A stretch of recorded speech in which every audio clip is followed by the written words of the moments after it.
Assalamualaikum warahmatullahi wabarakatuh. Selamat pagi masyarakat Pasaman Barat yang berada di Pasaman Barat maupun yang berada di luar.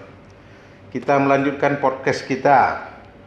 Hari ini kita ngambil topik adalah masalah capil, catatan sipil menghadapi pilkada yang akan dilaksanakan dalam waktu dekat ini. Telah hadir bersama kita Ibu Hajah Yulisna Sarjana Hukum, Kepala Dinas Kependudukan dan Catatan Sipil Disduk Capil Kabupaten Pasaman Barat. Selamat pagi, Bu. Selamat pagi. Bu Kadis. Hal dalam capil itu, Bu Kadis, nampaknya peran dari capil kan sangat tinggi di dalam suksesnya pilkada, suksesnya pemilu legislatif. Asal yang menyangkut dengan KTP yang dipakai syaratnya itu Bu Kadis Capil lah yang orangnya kan. Cuma kami banyak hal yang tidak tahu, Bu Kadis. Ada yang mengatakan bahwasannya Capil itu bertugas atau tugas pokoknya identitas penduduk. Ini barang baru nih Bu Kadis. Belum kami dengar atau belum tersosialisasi. Apa ini maksud dengan itu, Bu Kadis? Saya buka masker. Silakan. Baik, Assalamualaikum warahmatullahi wabarakatuh. Saya akan menanggapi apa yang dipertanyakan oleh Bapak Edi Murdani, bahwa yang pertama Disduk Capil itu salah satu instansi pelayanan publik di Kabupaten Pasaman Barat yang tugas pokok dan fungsinya terkait dengan urusan administrasi kependudukan, di mana salah satu di dalamnya adalah terkait dengan kartu identitas penduduk. Nah, sesuai dengan Undang-Undang 23 tahun 2006, junto Undang-Undang 24 tahun 2013, tepatnya pasal 63, disebutkan bahwa setiap penduduk wajib memiliki kartu identitas penduduk. Penduduk ini bukan warga negara ya? Bukan, penduduk. Penduduk dalam hal ini kalau kita lihat dalam undang-undang adalah seluruh seluruh penduduk yang berdomisili di Negara Kesatuan Republik Indonesia, apakah dia WNI atau orang asing. Berarti orang-orang izin tinggal bisa dapat KTP? Bisa. Jadi Pak Edi, sesuai dengan ketentuan dalam undang-undang tersebut, dengan tegas dinyatakan bahwa setiap penduduk itu wajib memiliki identitas.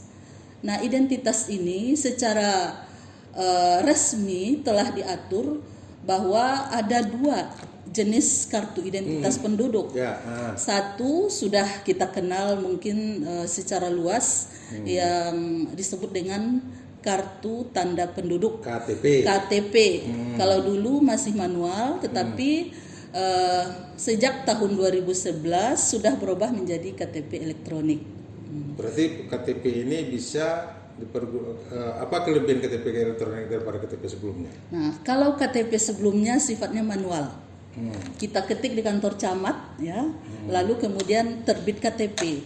Kalau yang sekarang yang elektronik itu bersumber dari sistem SIA, Sistem Informasi Administrasi Kependudukan, di mana kalau di sistem itu sudah diatur bahwa setiap penduduk itu hanya mempunyai satu NIK yang dituangkan di dalam KTP. Lalu kemudian kepada masyarakat dilakukan perekaman, baik itu perekaman data identitas pribadinya maupun perekaman sidik jari biometriknya, iris matanya, sehingga tidak mungkin lagi terjadi KTP ganda. Berarti KTP itu di dalamnya ada chip. Ada chips. Dan chip itu ada di sana data kita. Ada untuk pengamanan data kita, di kita. dalam KTP elektronik tersebut. Ya, tentang masalah yang tadi, yang kedua tadi Bu Kadis. Lalu kemudian yang kedua ada yang disebut dengan kartu identitas anak, ya. Kartu identitas anak ini mulai berlaku sejak keluarnya Permendagri nomor 2 tahun 2016. Ini akte kelahiran ini? Bukan. Itu. Setiap ini ada perbedaan antara akta kelahiran dengan kartu identitas anak. Kalau akta kelahiran dengan tegas disebutkan dalam undang-undang bahwa setiap anak yang lahir dalam jangka waktu 60 hari orang tuanya wajib melaporkan ke Disduk Capil untuk diterbitkan akta kelahirannya supaya seorang anak ini terlindungi karena di dalam akta kelahiran itu jelas hubungan hukum keperdataan antara seorang anak dengan orang tuanya ya jelas dari akta kelahiran itu diketahui siapa orang tua si anak. Tetapi kalau kartu identitas anak itu merupakan kartu identitas yang bisa dibawa kemana-mana karena dia bentuk ukurannya sama dengan KTP, tetapi bedanya adalah kalau KTP warnanya biru, kalau kartu identitas anak itu warnanya pink. Ini dipergunakan sebelum anak boleh dapat KTP. Iya, betul sekali Pak Edi. Kalau kartu identitas anak ini diberikan kepada anak usia di bawah 17 tahun. Ya, KIA ini ada dua. Ya, KIA yang ada fotonya dan KIA yang tidak ada fotonya. Bedanya? Kalau KIA yang tidak ada fotonya diberikan kepada anak 5 tahun ke bawah. Lalu nanti kalau dia beranjak usia di atas 5 tahun, dia harus mengganti kartu identitas anaknya dengan memberikan foto ke Disduk Capil, lalu kita terbitkan kartu identitas anak dengan menggunakan foto. Sudah ada yang diterbitkan ini Bu Gadis? Sudah. Jadi memang kalau kita lihat dari Permendagri yang sudah terbit tahun 2016 di Pasaman Barat sudah ada yang terbit. Lalu kemudian ya saya lanjutkan sedikit, berlakunya ini 2017 ya. Tetapi kita karena fokus bagaimana mengejar target KTP elektronik, sehingga kita memang kartu identitas anak ini belum kita garap. Apalagi pemanfaatannya ya belum terlalu tinggi signifikan seperti KTP.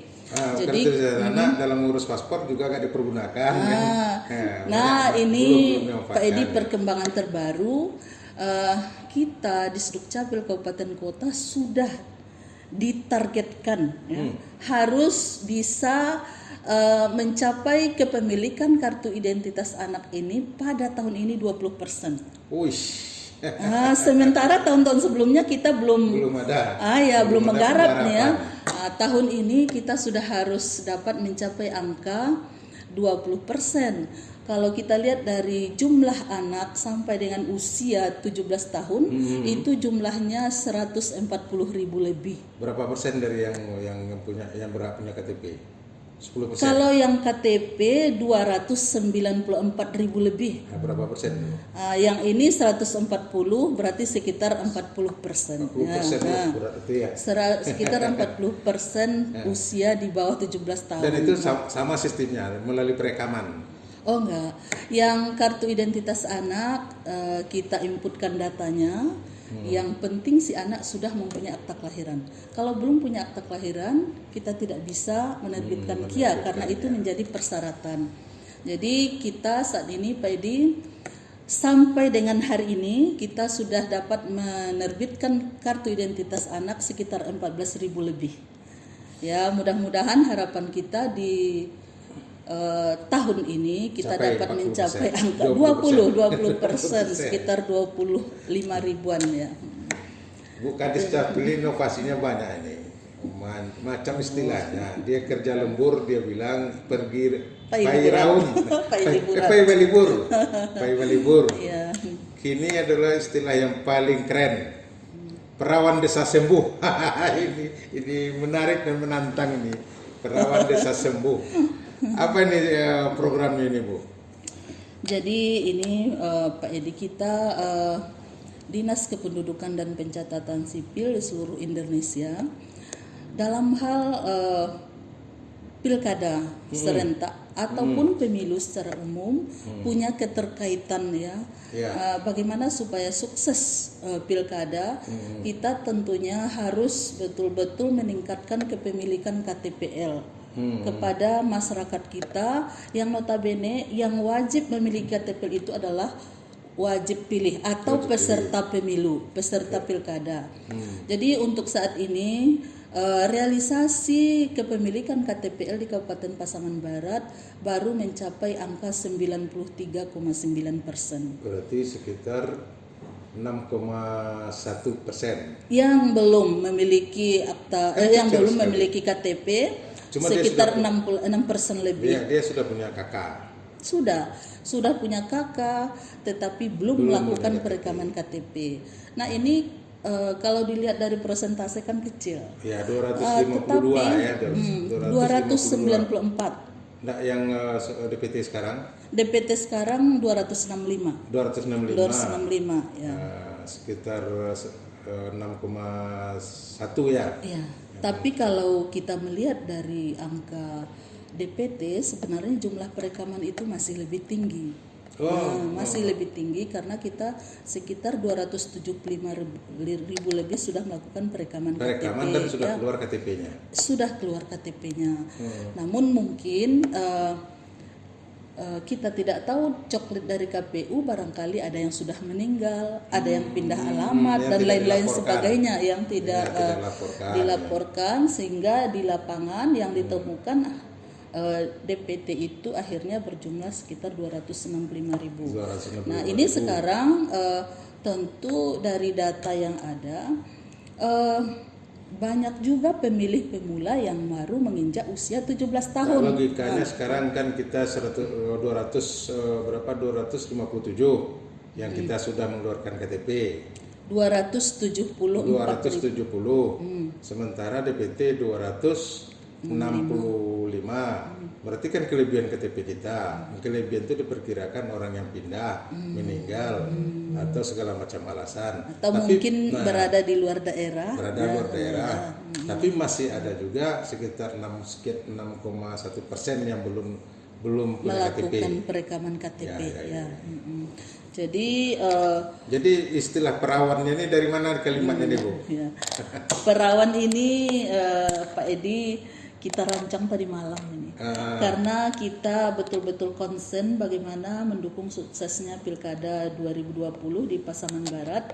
Maka kita akan berupaya semaksimal mungkin bagaimana supaya masyarakat yang belum melakukan perekaman ini dapat segera melakukan perekaman ke tempat yang kita sediakan, terutama bagi calon pemilih pemula yang baru menginjak usia 17 tahun. Oleh karena itu, setelah kita bicarakan dengan pimpinan, maka pada bulan November ini kita jadikan sebagai bulan perekaman KTPL secara serentak atau massal. Nah, oleh karenanya untuk menarik minat dari masyarakat kita yang belum melakukan perekaman, kita membuat sebuah jargon perawan desa sembuh Perawan desa sembuh artinya perekaman KTPL sebelum pilkada sebulan penuh. Kepanjangan tadi perekaman KTPL sebelum pilkada sebulan penuh. Sembuh ya. Jadi melalui saya pikir apa ceritanya. Mantap. Jadi melalui kegiatan ini kita nanti akan melakukan perekaman.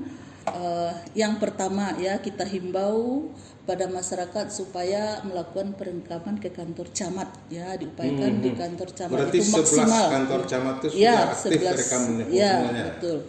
Lalu kemudian yang kedua kita juga melakukan perekaman keliling ke nagari-nagari ke nagari-nagari sebanyak 19 nagari. Lalu kita juga melakukan perekaman ke sekolah SLTA. Itu dengan mobil keliling juga. Karena kita 2 lokasi sehari yang jemput bola ini, satu memakai mobil pelayanan keliling, satu memakai mobil operasional. Yang penting perekaman maksimal di bulan ini. Dan itu dimulai kapan waktunya Bu? Itu sebenarnya sudah kita mulai. Sudah dimulai pada tanggal 3 November kemarin kita mulai di Nagari Air Bangis. Dan iya, itu iya. berkelanjutan sampai dan hari ini juga ada di SMA 1 Pasaman dan juga ada di Berarti setiap hari masyarakat kita yang belum punya KTP bisa datang ke kantor camat. ya, Yang kedua ke Capil. ke Capil langsung. Yang ketiga melalui mobil keliling. Dan yang keempat anak-anak usia Ke sekolah. ke sekolah pemilih pemula sasarannya ya. Iya. Yang dikejar yang 6,1 itu. Betul sekali 6,1 Pak Edi. itu. Ya. Berarti yang diduga 6,1 itu berada di usia pemilih pemula. Ya, yang banyak di pemilih pemula, tapi juga tidak tertutup kemungkinan bagi masyarakat kita yang hari ini belum juga melakukan perekaman Masih KTP. ada ya? Masih ada. Ya mungkin di dalam ada yang uzur, Iya, ada yang sakit dulu, ada yang keluar dulu ya, Iya. dan lain-lain ya. Pendatang baru di dalam perkebunan kan. Ya. Dan segelintir masyarakat kita juga ada yang kurang kesadarannya, ya merasa belum perlu. Nah, ini penyakit nih Pak Edi. Tidak pernah keluar daerah tuh. Penyakit Pak Edi. Butuh dulu baru urus. Iya. Ada masyarakat kita yang masih punya pola pikir seperti itu. Jadi kalau udah butuh mendesak sekali cepat harus selesai. Nah, ini yang sering Sekarang terjadi harus misalnya selesai. dia di rantau, dia pulang tapi dia tidak ngurus surat pindah gitu Iya, kan. iya. Nah, itu banyak terjadi. Iya. Nah, atau orang kita pergi merantau tidak urus surat pindah, datanya masih data Pasaman Barat. Iya. Nah, kan itu yang banyak. Iya. Iya. Bu Gadis, udah panjang lebar nih Bu Gadis. Sekarang minta statement Bu Gadis lah untuk masyarakat kita nih, pendengar atau penonton kita. Statement dari Bu Gadis untuk bisa sukses acara ini. Silakan. Iya. Baik Pak Edi, sebagai statement kami yang terakhir, perlu kami berikan himbauan kepada seluruh masyarakat Pasaman Barat bahwa yang pertama terkait dengan kartu identitas anak yang mungkin belum trendy di masyarakat kita, maka kami sampaikan bahwa kartu identitas anak ini perlu segera diurus supaya anak kita betul-betul mempunyai kartu identitas, tidak harus membawa akta kelahiran yang besar itu kemana pergi. Lalu kemudian kartu identitas anak Bapak Ibu sekalian akan dimanfaatkan pada tahun mendatang sebagai persyaratan untuk masuk sekolah. Juga akan digunakan kalau misalnya mau naik pesawat. Ditanya kartu identitas, maka kartu identitas anaklah yang berlaku secara resmi, yang bersifat nasional. Dan banyak hal nanti yang akan kita kerjasamakan terkait dengan pemanfaatan kartu identitas anak ini. Pengurusannya mudah Bapak Ibu sekalian, dapat datang ke Capil atau secara kolektif silakan melalui sekolah masing-masing karena kita sudah melakukan kerjasama dengan Dinas Pendidikan. Lalu kemudian terkait dengan KTP elektronik. Kita di Kabupaten Pasaman Barat saat ini kepemilikan KTP elektronik masih belum mencapai angka 100%. Sementara target kita harus 100% karena setiap penduduk usia 17 tahun ke atas wajib memiliki KTP. Oleh karena itu kami menghimbau, apalagi kita sekarang mau memasuki masa pemilu kepala daerah, tepatnya pada tanggal 9 Desember 2020. Supaya tidak terkendala di dalam menggunakan hak pilihnya, ayo kita datang ke tempat pelayanan untuk melakukan perekaman KTPL. Baik itu ke Capil, ke kantor camat, ataupun ke tempat pelayanan keliling yang kita lakukan di nagari-nagari di Kabupaten Pasaman Barat dan di sekolah-sekolah tingkat SLTA. Mudah-mudahan kita semua dapat memiliki kartu identitas penduduk sebagai hak sekaligus sebagai kewajiban kita. Terima kasih. Terima kasih Bu Gadis. Baiklah masyarakat Pasaman Barat, kita telah mendengarkan uraian tentang Capil dan yang paling kita ingat perawan desa sembuh. Rupanya pendaftaran kependudukan elektronik sebulan penuh. Terima kasih. Wabillahi taufiq. Assalamualaikum warahmatullahi wabarakatuh.